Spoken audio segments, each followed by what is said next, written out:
زندگی کے اندر اولاد کو اپنے والدین سے وراثت کا حصہ مانگنے کا اختیار نہیں ہے۔ وراثت بنتی ہی تب ہے جب کسی کا انتقال ہو۔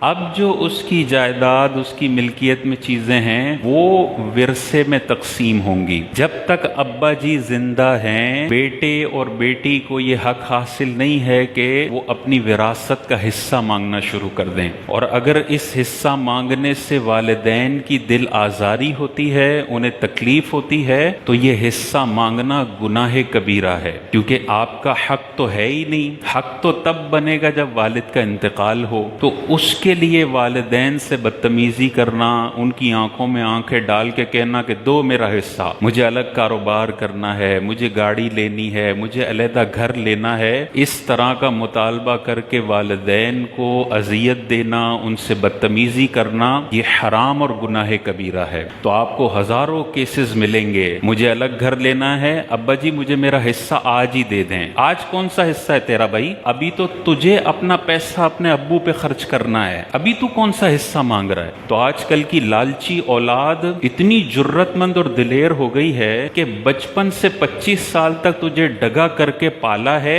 اور اب تو جب 35 سال کا ہوا ہے تو اب والدین کے سامنے کھڑا ہو جاتا ہے کہ کاروبار میں مجھے حصہ دو، مجھے گھر میں حصہ دو، مجھے فلاں پیسوں میں حصہ دو۔ بھائی بچپن سے لے کے تجھے 25 سال تک پالا ہے، پہلے وہ قرضہ اتارو۔ ابھی تمہاری عمر ہے کہ تم والدین کی خدمت کرو، اپنی پوری تنخواہ لا کے والد صاحب کے ہاتھ میں دو۔ لیکن جب شادیاں ہو جاتی ہیں، بیگم علیحدہ گھر کا مطالبہ کرتی ہے، اس کنگلے کے پاس کچھ ہوتا نہیں ہے، تو ابا کی تجوری پر نظر ہوتی ہے کہ ابا جی اب تجوری کھول کے میری بیوی پہ پیسے نچھاور کر دیں۔ زندگی میں مانگنے والی اولاد بہت احسان فراموش اولاد ہے، اور والدین کے دلوں پہ آرے چلتے ہیں جب اولاد زندگی میں حصہ مانگتی ہے۔ جو بہت کمزور دل کے ہوتے ہیں وہ تو بیچارے ماں باپ رو دیتے ہیں کہ اس دن کے لیے اس نکمے کو پالا تھا کہ آج یہ بیگم کی باتوں میں آ کے ہم سے ہمارا حصہ مانگ رہا ہے۔ کون سا حصہ؟ قرآن میں جو حصہ ہے وہ انتقال کے بعد ہے،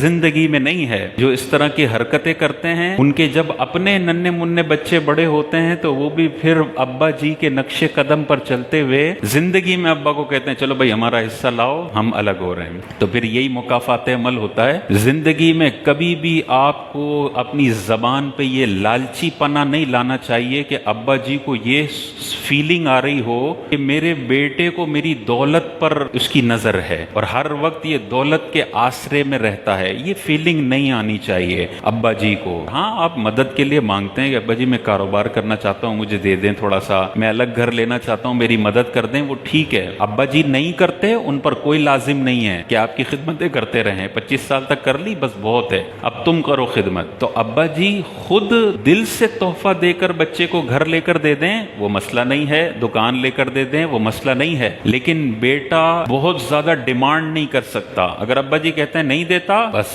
اپنی نگاہیں جھکا کر رکھے۔ حصہ مانگنے کے لیے بدتمیزی کرنا یا حصے کا لفظ منہ پر لانا یہ صحیح نہیں ہے۔ آپ کہیں ابا جی مجھے تحفتاً یہ چیز دے دیں، وہ ٹھیک ہے۔ ابا جی مجھے وراثت میں حصہ دے دیں، کون سی وراثت؟ ابھی کوئی وراثت نہیں ہے۔